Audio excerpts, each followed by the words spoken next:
Olá, boa tarde. Neste mês, a lei seca completou 13 anos. A norma, além de endurecer as punições e reforçar a fiscalização nas estradas e vias urbanas, ajudou os motoristas a se conscientizarem que definitivamente bebida não combina com direção. No Jornal da Justiça de hoje, vamos falar sobre os avanços dessa lei, mas esse é apenas um dos destaques do dia. Vamos aos outros. Ministro Alexandre de Moraes, do Supremo Tribunal Federal, determina envio de celular do ex-ministro do Meio Ambiente, Ricardo Salles, para desbloqueio no exterior. O celular vai para uma empresa especializada em quebra de senhas nos Estados Unidos. Presidente do Supremo Tribunal Federal, ministro Luiz Fux, se reúne com integrantes da CPI da pandemia no Senado. Na pauta, o sorteio entre os ministros para analisar ações contra quebras de sigilos. E ainda, a advogada Cláudia Buchianeri é nomeada para o Tribunal Superior Eleitoral. A vaga faz parte da cota de juristas do TSE.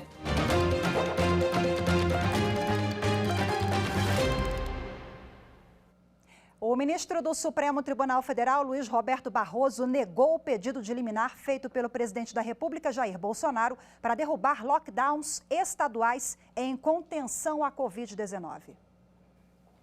A ação direta de inconstitucionalidade foi apresentada no STF pela Advocacia Geral da União. O pedido era para que fosse concedida decisão liminar para suspender as medidas preventivas ao coronavírus adotadas nos estados do Pernambuco, Paraná e Rio Grande do Norte.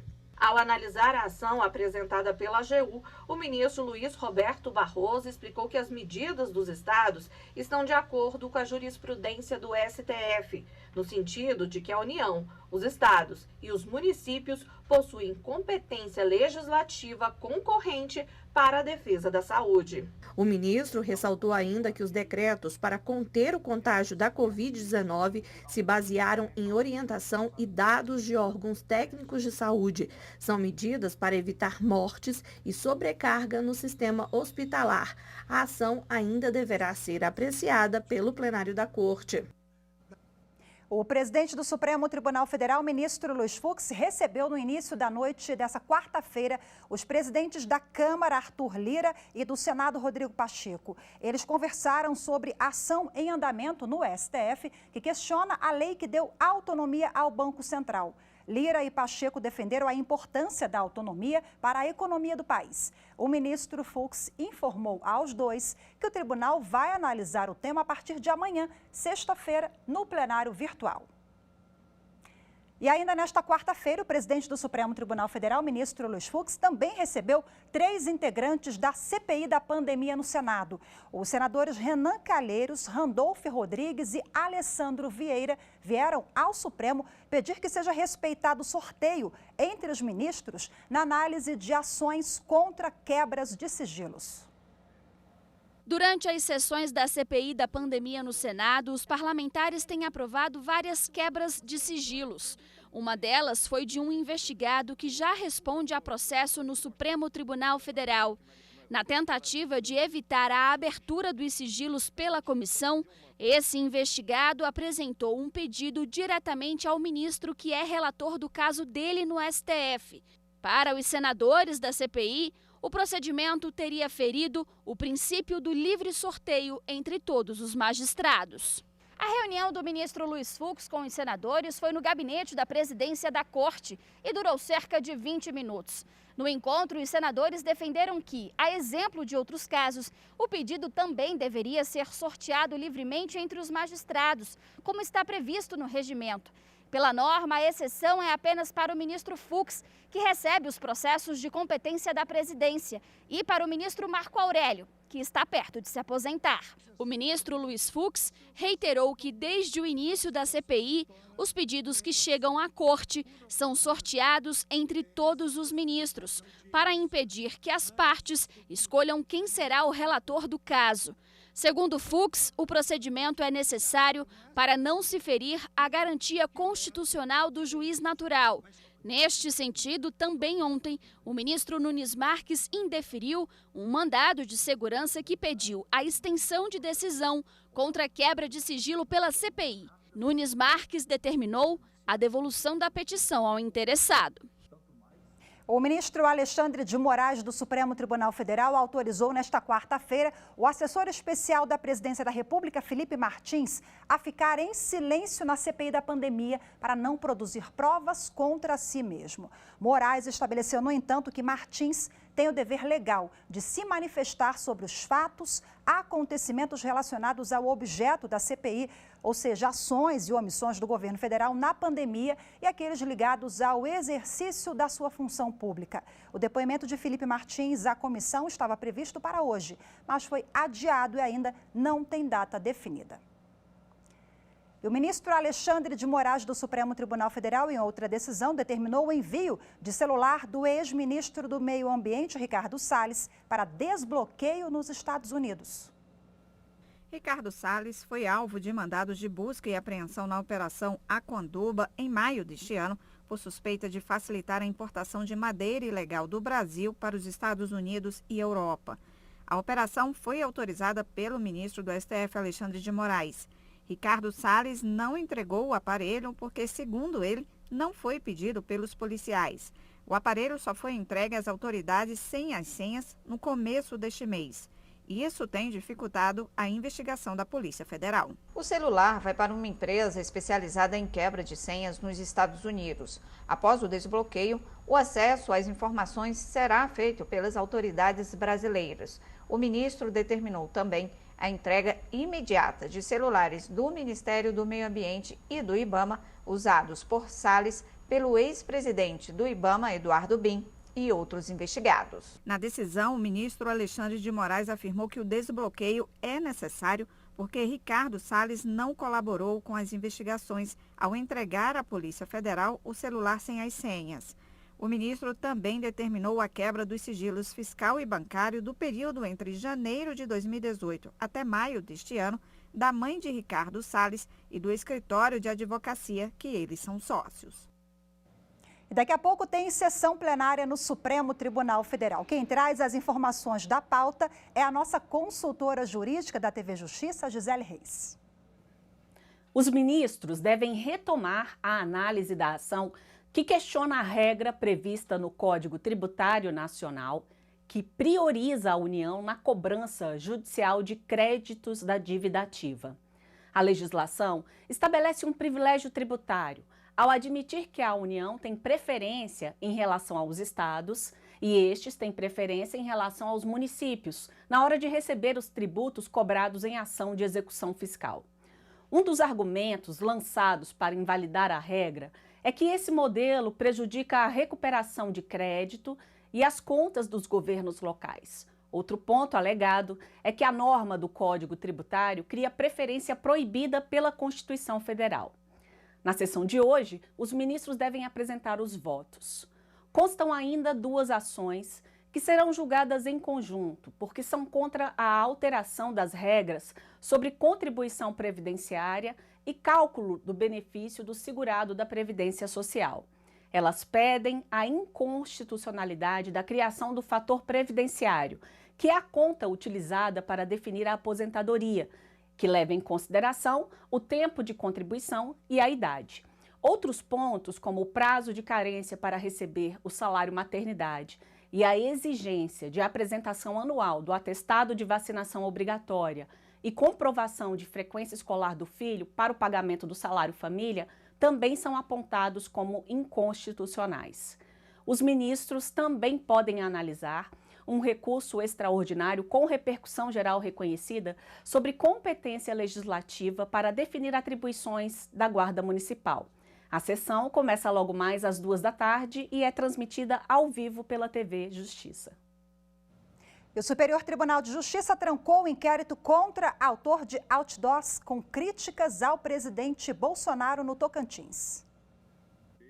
A terceira sessão do STJ determinou por unanimidade o trancamento de inquérito contra um homem apontado como patrocinador de outdoors instalados na cidade de Palmas com mensagens contrárias à atuação do presidente Jair Bolsonaro no combate à pandemia da Covid-19. O inquérito foi instaurado a pedido do Ministério da Justiça e Segurança Pública para apurar suposto crime de injúria contra o presidente da República. Na decisão, o colegiado considerou que as manifestações por meio das peças publicitárias se restringiram a uma análise política e subjetiva da gestão conduzida pelo presidente da República, não havendo demonstração dos elementos necessários para a formação da imputação criminal. O relator do habeas corpus, ministro Ribeiro Dantas, destacou que a postura do Estado em relação ao exercício de liberdades individuais, como direito de expressão, deve ser de respeito, não de obstrução. O relator lembrou ainda que o alvo das críticas no outdoor é o presidente da República, pessoa que, por ser agente público do nível mais elevado, está sujeita a críticas e ofensas de maneira diferente de um particular. O ministro enfatizou que as críticas não despontaram para imputações concretas, restringindo-se a um tipo de análise subjetiva. O magistrado ressaltou que, da mesma forma que o presidente pode ser elogiado por algumas pessoas, naturalmente pode ser alvo de críticas de outros indivíduos. E no próximo bloco vamos falar sobre os avanços da Lei Seca, que recentemente completou 13 anos de vigência. Os detalhes daqui a pouquinho, eu volto já.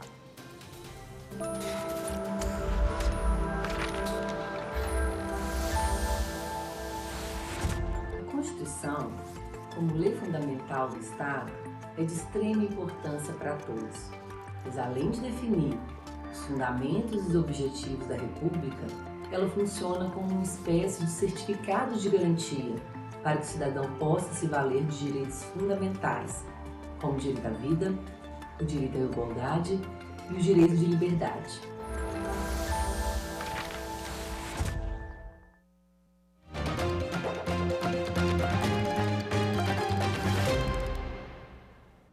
Neste mês, a Lei Seca completou 13 anos. A legislação mais rigorosa já salvou milhares de vidas, mas ainda há muitos motoristas que insistem em beber e dirigir. Em 13 anos, muita coisa pode mudar e o hábito de grande parte dos motoristas é uma dessas transformações, mas não foi natural. Campanhas de conscientização e multas pesadas deram aquela forcinha para convencer os condutores a não assumirem a direção sob efeito de álcool. A Lei Seca endureceu as punições e reforçou a fiscalização nas estradas e vias urbanas. O resultado foi positivo. Segundo a Polícia Rodoviária Federal, em todo o país, houve uma redução significativa do número de mortes no trânsito. Somente aqui no Distrito Federal, se comparados os dados de um ano antes da implantação da lei até 2019, houve uma redução de 260 mortes, o equivalente a uma queda de 52%. De 2019 para cá, os números caíram ainda mais. Isso porque, com a pandemia, muitos carros pararam de circular. Somente nas estradas federais, a redução de motoristas flagrados dirigindo depois de beber foi de mais de 64%. Agora, com o relaxamento das restrições sanitárias, a polícia já vem percebendo um novo aumento nos casos. Somente nos 5 primeiros meses desse ano, mais de 6 mil condutores foram flagrados dirigindo sob efeito de álcool, um número 23% maior que no mesmo período do ano passado. Mesmo assim, a Polícia Militar continua fazendo as suas blitz, fazendo as suas operações com o intuito único de salvar vidas. Dirigir sob efeito de álcool é infração gravíssima e a multa é de R$ 2.934,70. O valor pode ser dobrado em caso de reincidência. O condutor fica com o direito de dirigir suspenso por 1 ano e isso vale também para quem se recusar a fazer o teste do bafômetro. Quem for flagrado dirigindo sob efeito de álcool comete crime de trânsito e, além da multa e suspensão da CNH, o motorista pode sofrer detenção de até 3 anos. Bom, e para repercutir o assunto, eu converso agora com a chefe do Núcleo de Comunicação da Polícia Rodoviária Federal no Distrito Federal, Pamela Vieira. Olá, Pamela, seja muito bem-vinda. Boa tarde para você. Boa tarde, Rafaela. Boa tarde a todos que estão nos vendo e nos ouvindo. Pamela, em abril nós tivemos uma mudança no Código Brasileiro de Trânsito, mudanças que entraram em vigor e trouxeram punições mais rígidas aos motoristas que insistem em beber e dirigir. É considerado um avanço também, a lei já pegou, a gente sabe, né? Pegou entre aspas, porque tem lei que não pega no país, essa veio para ficar. Podemos comemorar também mais essa mudança na lei que pode inibir ainda mais? Exatamente. A ideia é sempre deixar a lei mais rígida em relação à ingestão não só de álcool, mas de qualquer substância psicoativa, porque são fatores que fazem com que aumente a quantidade de acidentes de trânsito. Então, tudo que envolve segurança no trânsito realmente tem que ter uma rigidez maior. E aqui no Brasil, nós temos uma lei muito moderna, né? Uma lei que se equipara às leis internacionais de países que são mais cuidadosos com o seu trânsito, que conseguem reduzir a violência no trânsito. Então, a ideia aqui é sempre evoluir e deixar a lei mais rígida em relação a esse assunto. A evolução que eu me refiro é que hoje é crime, não é possível mais mudar a pena, né, pela restritiva de direito, ou cesta básica e tal. Hoje a pessoa vai presa mesmo, não tem conversa, paga a multa. Fica também um tempo maior sem a carteira, não é isso, Pamela? Mas especialistas alertam que está crescendo o uso por motoristas de outras drogas ilícitas que não o álcool, né? Isso é um fator que vocês observam também nas estradas? Exatamente. A gente tem um problema muito grande que é como motorista profissional, né? Às vezes o motorista profissional ele vai ganhar ali porcentagens em relação a cada viagem, então, no intuito de ganhar mais, ele acaba ficando mais horas dirigindo. E para aguentar esse baque, ele acaba fazendo uso de substâncias psicoativas. Antes a gente tinha as anfetaminas, que eram muito populares, e agora, infelizmente, a gente tem observado também o uso de cocaína por parte desses motoristas, né? O que nos assusta bastante. A gente vê casos emblemáticos, como aquele caso em Santa Catarina, em que um condutor de um caminhão empurrou um motociclista por mais de 30 quilômetros, acabou assassinando a mulher dele. Né? Aqui no Distrito Federal, nós pegamos vários casos de motoristas que estavam dirigindo a 28, a 30 horas na sequência, todos sob influência de substância psicoativa, e é uma preocupação da Polícia Rodoviária Federal. Hoje não é só o álcool, é também outros tipos de drogas. E com a pandemia, você verificou, vocês observaram um comportamento diferente, o uso diminuiu, aumentou?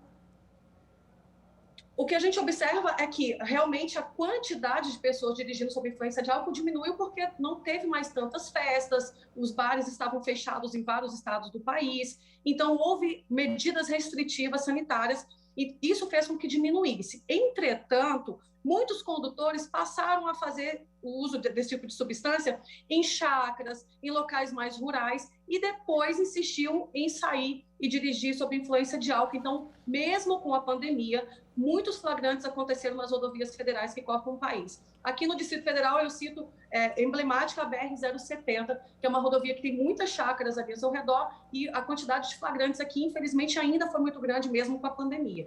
Pamela, e quem se negar a fazer o teste do bafômetro, isso já é ponto pacífico, automaticamente a pessoa ali já está declarando, entre aspas, que usou a substância? Em relação a quem se recusa, existem duas situações diferentes. Uma, se ela não apresenta sinais e sintomas de embriaguez. Se ela não apresenta, ela vai receber a punição administrativa, que é equivalente a fazer o teste e dar um valor abaixo de 0,30. Então, ela vai levar a multa de quase R$3.000, suspensão do direito de dirigir e vai ter o seu veículo retido até a apresentação de um condutor em condições. Agora, se ela se recusa, mas apresenta sinais e sintomas, é como se ela tivesse feito o teste. Então, o policial vai lavrar um termo de constatação de embriaguez e ela vai ser presa em flagrante. Além da punição administrativa, ela vai ter também a punição penal. Então, aquela ideia de que basta eu me recusar a fazer o teste e está tudo bem, ela é uma lenda. Se a pessoa apresenta sinais e sintomas, ela é presa também. Ainda assim, motoristas insistem, né? Dói no bolso, enfim, agora é crime. A que você atribui isso? É uma questão cultural mesmo? Faltam campanhas para conscientizar ainda mais? O que acontece? A bebida no nosso país ela é muito atrelada à ideia de entretenimento, à felicidade, né? Como se uma coisa não conseguisse ser dissociada da outra. E a pessoa acha que ela tem o direito de se entreter, e ela de fato tem, mas que ela não entende que quando a gente restringe o direito de dirigir sob influência de álcool, é para preservar a própria vida e preservar a vida das outras pessoas. O que nós temos são tragédias pulverizadas, né? São 100 mil pessoas que morrem por ano vítimas de acidentes de trânsito, mas é uma aqui, outra ali, então as pessoas não se sensibilizam, elas não percebem o quão grave é essa conduta.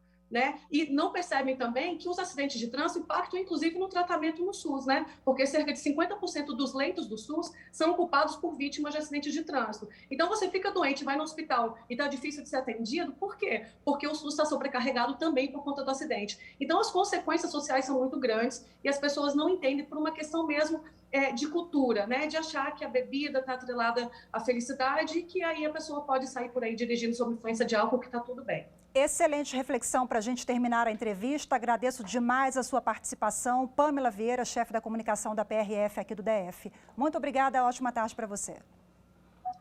Muito obrigada, boa tarde para todos. E você vai ver daqui a pouco, o presidente Jair Bolsonaro nomeia Maria Cláudia Buchianeri Pinheiro no cargo de juíza substituta no Tribunal Superior Eleitoral. É já, eu te espero.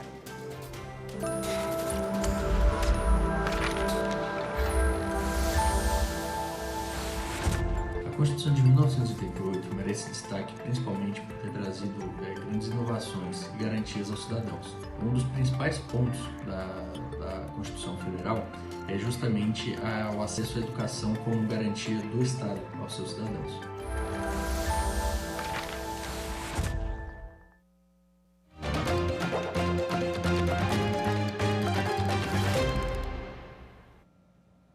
O presidente da República, Jair Bolsonaro, nomeou a advogada Cláudia Buchianeri para compor o quadro de ministras e ministros substitutos do Tribunal Superior Eleitoral. O posto faz parte da cota de juristas que integram a instituição. Maria Cláudia Buchianeri Pinheiro é advogada, professora, mestra em Direito do Estado pela Universidade de São Paulo, USP, e secretária-geral da Academia Brasileira de Direito Eleitoral e Político, ABRADEP. Ela foi nomeada nesta quarta-feira pelo presidente da República, Jair Bolsonaro, para integrar o quadro de ministras e ministros substitutos do Tribunal Superior Eleitoral. A vaga faz parte da cota de juristas do TSE e era ocupada pelo ministro Carlos Horbach, que tomou posse como ministro titular da Corte Eleitoral em 18 de maio. Maria Cláudia concorria à vaga com outras 2 advogadas. Pela primeira vez na história, 3 mulheres foram indicadas pelo TSE. A corte é formada por, no mínimo, 7 ministras e ministros. Desse total, 3 devem ser do Supremo Tribunal Federal, outras 2 ou outros 2 precisam ser do Superior Tribunal de Justiça e mais 2 advogadas ou advogados devem ser nomeados por quem estiver na presidência da República. E ao abrir a sessão de julgamentos do Tribunal Superior Eleitoral na manhã de hoje, o presidente do TSE, ministro Luiz Roberto Barroso, manifestou as boas-vindas à advogada Maria Cláudia Buchianeri, assim como o ministro Edson Fachin. Nós encaminhamos como sugestão ao Supremo Tribunal Federal, pela primeira vez, uma lista exclusivamente feminina para que possamos ter uma mulher integrando o Tribunal Superior Eleitoral e, eventualmente, mais de uma no futuro, porque desde a saída da ministra Rosa Weber, este havia se tornado um tribunal puramente masculino, o que hoje em dia já começa a ser inaceitável num mundo em que se busca diversidade e paridade. Subscrevo os cumprimentos de Vossa Excelência e parabenizo a ilustre advogada que integrou uma lista de advogadas briosas da Justiça Eleitoral.